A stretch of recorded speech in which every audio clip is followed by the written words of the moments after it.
নমস্কার বন্ধুরা, প্রতিমা লাইফস্টাইলের একটি ব্লগে আপনাদের আবার স্বাগত। আমার আগের ভিডিওয়ে যে ফুল গাছগুলো আপনাদের দেখিয়েছিলাম, তাতে আপনারা আমাকে অনেক ভালোবাসা দিয়েছেন। আর এত কষ্ট করে কাজ করায় যদি একটু ভালোবাসা না পায় তাহলে তো তখন আর ভালো লাগে না। তো আমি আপনাদের ভালোবাসায় অনেক অনেক আনন্দ পেয়েছি, আর পরবর্তীকালে যাতে কাজ করতে পারি সেই চিন্তা ভাবনাতেও আছি। তো শীতে আজ আপনাদের আজকে মানে আগের দিনে হলুদ আর সাদা দেখিয়েছিলাম। তারপরে দেখুন এই কসমসগুলো কেমন সুন্দর হয়ে ফুটেছে, দেখছেন? আমার দুটো কালার আছে, একটা গোলাপি একটা সাদা, আর তার সঙ্গে এই চন্দ্রমল্লিকার কালারগুলো অপূর্ব। আমরা সেই আগস্ট মাস থেকে ধরুন গাছগুলোকে বসিয়েছি, আর আজকে ফুল পাচ্ছি, দেখে মন ভরে যাচ্ছে।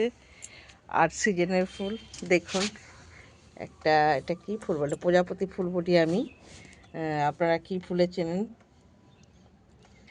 ফুটেছে আজকে, এত ভালো লাগছে, সেটা আপনাদের জন্য শেয়ার করার জন্যই আজকে ভিডিওটা করা। আর আমার এই মালভাগুলো দেখুন, এত ভালো হয়েছে। তো কালকে বাড়িতে ছিলাম না, সেই কারণে অত নজর দেওয়া হয়নি। আর ইঁদুরে এসে দেখুন আমার একটা মালভা গাছের পাতা পুরো খেয়ে নিয়ে চলে গেছে, দেখে খুব খারাপ লাগছে। অ্যাস্টারগুলো এখনও ফোটেনি, সবে গ্রোথ নিতে শুরু করছে। ইমপ্রেশন পিটুনিয়াও এখনও ফোটেনি, এগুলো ফুটলে আপনাদের আস্তে আস্তে দেখাবো। দেখুন এই বছরই আমি এই কুল গাছগুলো কিনে নিয়ে এসেছি।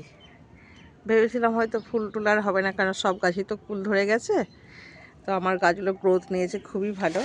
আর তার মধ্যে একটা খুশির খবর, আমার গাছে কুল গাছের ফুল এসেছে। আমি জানি না হবে কি না, তো ফুলটা দেখে খুব ভালো লাগছে।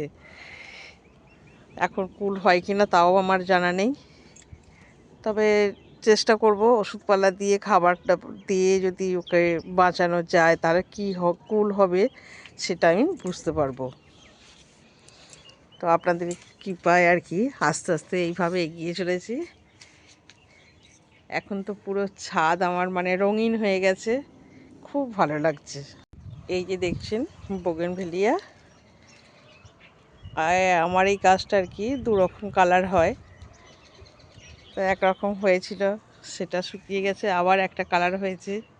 আর ম্যান্ডেভিলাতেও কুড়ি এসেছে, যেটা এখন হবার নয় তবু হয়েছে।